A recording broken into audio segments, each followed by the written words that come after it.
Hi there guys, it's me, Crazy Cuzzy, or Ross, back with another Forza game, only this is different. This is the Forza Horizon 2 demo. Yes, we've got one, we've got the demo. Finally, it only took me like 5 hours to download it. It's all good.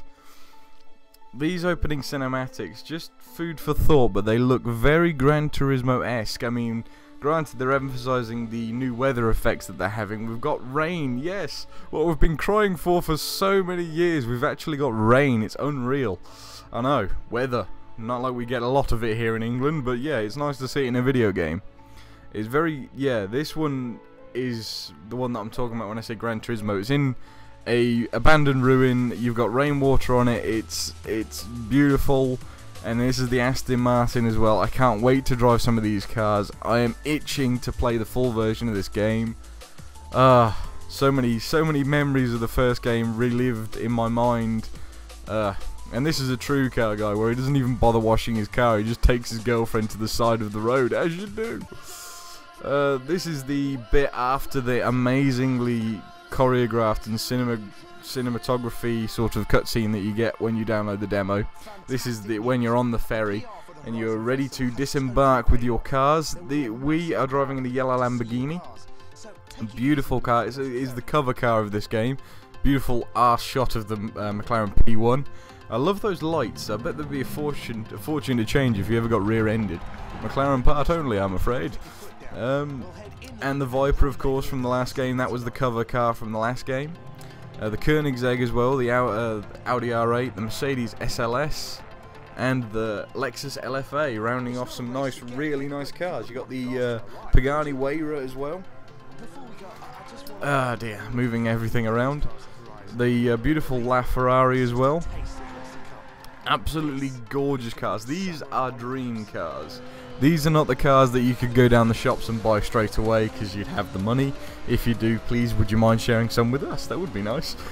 If you can go down and afford a McLaren P1 every day of the week, that would be amazing. And can we have some video footage of that? I'd love to see someone go into a McLaren dealer and just say, I want that one. Be a bit different, wouldn't it? Yeah, it's a very good game. Me being very tentative out the blocks because this is a new game. I haven't played Forza for a while, and the cars feel heavy, as in they feel planted. They feel like they're actually physically attached to the road this time. They don't feel like they're skating on some sort of parallel universe where the road did exist. They feel like they're sliding around a bit more, so the tyres have got sort of like accurate grip to them. The cars, obviously, as I said, feel heavy. See a lovely Corvette ZR1 there that I almost hit, and the Dodge is being very, very Forza avatar driving. The AI in this game has already made out to kill me twice so far that I can recollect from this game, so I'm very tentative on what these AI are going to be like when you're racing them full like hardcore mode. All the assists turn off and you're basically left there wetting your pants because someone just obliterated your car. This is obviously the first race, so most of the assists are turned on. The only one that isn't turned on is the auto brake, and I'm glad because that is such an annoying assist, especially when you're trying to race as fast as you can through these, I believe, Spanish mountains. I could be wrong though. It could be Italy for all I know. I'm not too sure. I know one of the locations that you go to is Nice, so this could be Spain. I'm not too sure. It's a Ford Transit, so possibly somewhere in Europe. Yeah, the car feels fantastic, and that lovely V10 engine. Lambo have got that V10 engine down to a T. And as I go into this corner, I feel a light nudge from behind, and I go spearing towards the barrier. I look behind, and look and behold, there's a McLaren P1. I wasn't aware that McLaren drivers in this game are like Audi drivers in real life. Sorry, Audi drivers, but you know who you are. I don't, you know, it just fits you too well. The Koenigsegg seeing if he could block me in, but fails miserably, as I like to see. The AI comes in its own sort of brand of drivers. You get the aggressive Audi drivers, and then you get the Koenigsegg, which was quite scared to be anywhere near me. The Pagani going a little bit off-road, same with me. Like doing a bit of off-road action in a Lamborghini, just to prove that it's not mine. Drive it like you stole it, as you do. Always that press Y to rewind button is just popping up in the middle like, you've done something wrong, do it again. I don't need to, it's all good. The day-night cycles in this game apparently very quick, and of course every car has to have xenon headlights, the blue bright bloody lights that everybody keeps flashing in your rearview mirror, and it gets annoying as all hell. Going off-road once again, proving the dominance of the four-wheel drive car. Braking way too late for this corner, and rewind button, thank you. It's been so long since I've played a Forza game, that was very well needed. Let's take a more strategic route through the trees, you know, avoiding everything as possible. The LaFerrari overtaking me once again. As he said, this isn't a race, but you wouldn't want to turn up last, would you?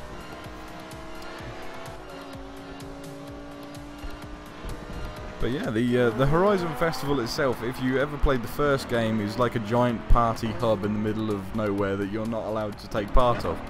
I mean, I'd love to see a game where you do all this, and then you get a first-person perspective, so you're going to go around and have a look at some of the like drifting shows. You can have a go looking around all the cars, going to the clubs. You know, that'd be nice. That'd be quite interesting. Very surreal, but it'd be nice.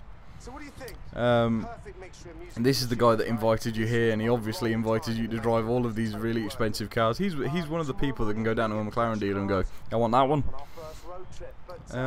But he seems kind of cool enough. You never know, he could be the evil villain to the storyline in this game. You never know, you never really can tell in these games.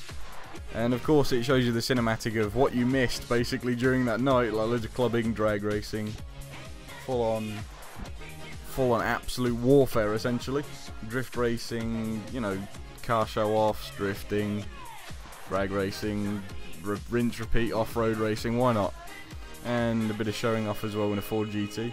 I bet that donut cost him more in petrol than it did in race tickets, I suppose. And these are the 3 cars you're allowed to drive in the demo. Obviously you can only pick 1 per demo, I suppose, or at the start of the game you can only pick 1 car, which is a shame really, because they're such lovely cars. I'd love to be able to drive all of them at the same time. That would be awesome, but you can't. So I picked the stupid one straight away. I went straight for the bowler. Everyone likes a big V8 Land Rover that's very capable of off-road. It was quite well prepared for the Dakar Rally, so I thought I might as well drive it around mostly on tarmac, and like most Range Rover drivers do. It's definitely it's an awesome car. I mean, compared to the Evo and the Audi, it has so much ground clearance. You can launch off jumps and land perfectly fine on the other side, whereas an Evo or the Audi, you'd have to replace the front bumpers, sump, engine block, because you just blew all the oil out of the car, you know. So realistically I made the right choice in these. If I preemptively decided these events, I mean, a cross-country race in this game is kind of like the Land Rush from Dirt 2. You just go over massive jumps and dirt roads and through hedges and all that good stuff. And of course, like the first Forza Horizon had a set list of tracks that you could pick from. This, it has 3 different radio stations, and I presume they're just 3 different playlists. So if you want more drum and bass, you can pick that one. If you want more dance music, you can pick that one. Or if you like indie rock and all that good stuff and all the party sort of music, then there's Horizon XS, which is okay. It's not, you know, it's not like Arctic Monkeys or anything like that, unlike the first game, but still pretty good. And of course you get the speed cameras as well, just to prove some more bragging rights, or who can glitch the fastest speed out of any of these cars. The fastest I went in this game was about 195 miles an hour, and that wasn't past the speed camera because I kept hitting a bloody tree. So this is me testing out the car for the first time. It's quite an interesting drive as a Land Rover. It rolls quite a lot, but it's quite stiff as well. So it's kind of an odd mix to drive. You try and drive this across off-road dirt and all that good stuff, drives perfectly fine. You try and drive it on tarmac, you get a fair bit of understeer because it is such a soft, stiff ride. It doesn't sort of roll into corners. You kind of have to throw it in and hope for the best as the front tyres try to get grip. And me trying to do a donut right now and I'm failing miserably. It's not good, is it? And of course they bring back skill chains as well. I don't know whether they had them in the first game, but it's essentially a system of where you basically do as many tricks and stuff as you can. Burnouts, drifts, off-roading, destroying things, jumping, you know, e-brakes and all that good stuff. Well, handbrakes really, we're in England. And you get XP for it, and you level up, and I presume you unlock more money, which is nice. And I fail at driving because I drove into an SVT Raptor, then into a Mercedes, and a road sign. And the car looks perfectly fine. Forza logic, I love it, it's fantastic. You don't have to pay any repair bills or anything. And we're heading to our first event now, which is the cross-country event. Well, I say cross-country, it's more open fields and through vineyards and people's gardens, and I'm sure this is all legal, honest. And this is the man explains what a cross-country is. It's a new event to the Horizon series.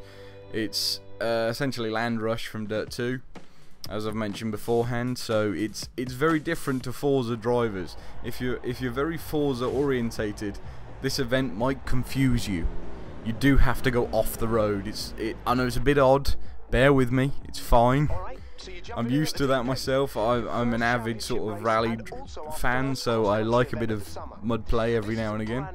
And I've got the right car for it, which is unusual. Normally I have like the Evo or something, or, you know, why not a Koenigsegg? Let's go off-road in a Koenigsegg and see what happens. Big rear-wheel drive, 1,000 horsepower beast, and I just go sideways through a vineyard. I'm sure people would love that. I might have to record that. That might be quite a fun experience. We're getting through the race now, and they use the same system from Forza 5 where they get your friends' names up on the cars, so you know you can. I suppose you can aim for them if you really want to take any of them out or anything like that, which is nice. You like to throw a bit of anger their way just in case you're getting peed off with the race. Good little aggression sort of taker out there.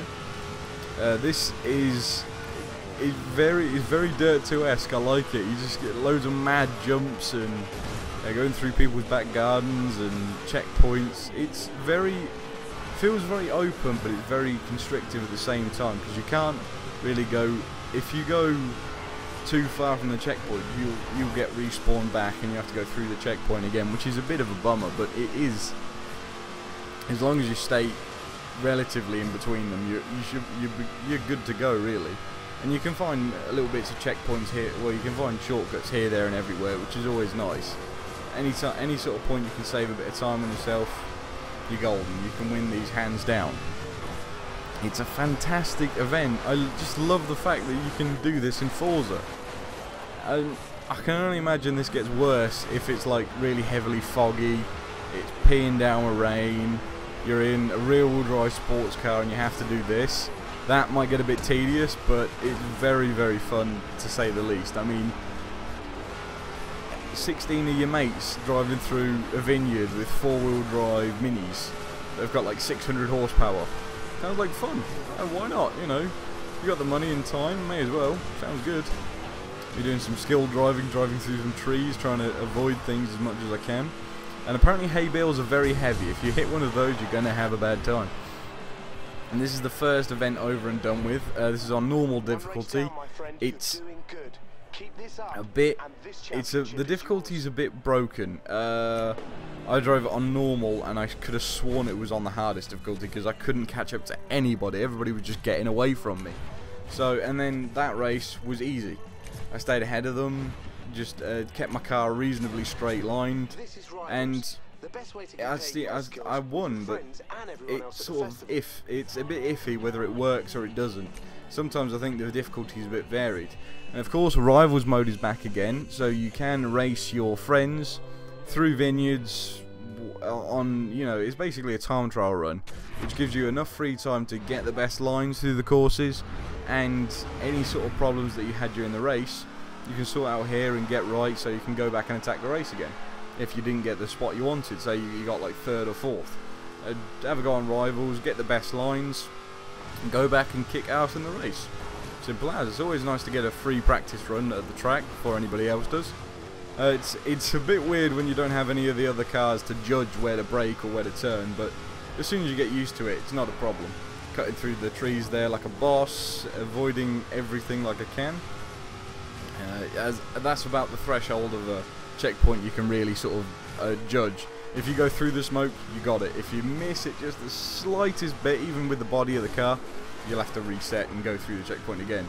But they don't reset you at full speed, they reset you at a standing stop, so everybody goes boom past you, and you're like, oh, that was a waste of time, wasn't it? So you know, you gotta take these checkpoints as fairly narrow as you can without trying to. You don't want to crash. It's that you don't want to miss the checkpoints, and that's what I'm trying to say. Don't miss the checkpoints, otherwise you're gonna have a bad time. And you're getting a bit of a tank zapper on there with the old Range Rover. It allows Clico to get ahead of me in the Evo, but he makes a mistake, almost missing the checkpoint where I dive through, which is the extra ground clearance helping me out there. It's great fun. And these checkpoints, they are it's a bit hard to hit them when you're going sideways in a Land Rover. That's what I'm trying to say. If you want to hit a checkpoint, don't go sideways. And these Rivals events are fantastic for finding little shortcuts here and there where you can improve the race, improve your time, and get up the leaderboards. I mean, I took 4 seconds off my lap time there by cutting a few little corners here, there, and everywhere. So you will win more money as well. So there is an incentive to do the Rivals, but I wouldn't sit there for like half an hour on the same track. It would just get annoying. So, like me, I just said no thanks. I don't want to do another ride. I don't want to improve it by 3,000th of a second. I would rather just go on, play some more Forza Horizon, and just kick some more ass. So our next event is the circuit one, which I wasn't too happy about, but that's fair enough. You need a circuit here, there, and everywhere. There's that green event there. That is the bucket list speed trap. The bucket list can range from anything apparently in this game, and this is just the first little taster for Forza Horizon. So let's head on that way. Nice little dust cloud of obviously the speed cameras as well, and they've also got the average speed cameras as well, where you go from one set of speed cameras to the next to get the highest speed possible. They are quite fun, and I have a feeling that the AI hates me because my mate turns in on me right there, hit the walls, rebound, destroy half my car. That's fine, it's not a problem, but they do it again. It's not fair. Why are they always picking on the Land Rover? You gotta leave the Land Rovers alone. They're like humans, honest. And it was another rally fighter. The rally fighters are out to get me in this game. But yeah, hopefully you enjoyed this episode of the Forza Horizon 2 demo, and I shall be back with part 2 very shortly. So take care guys, have a good evening, and I shall see you next time.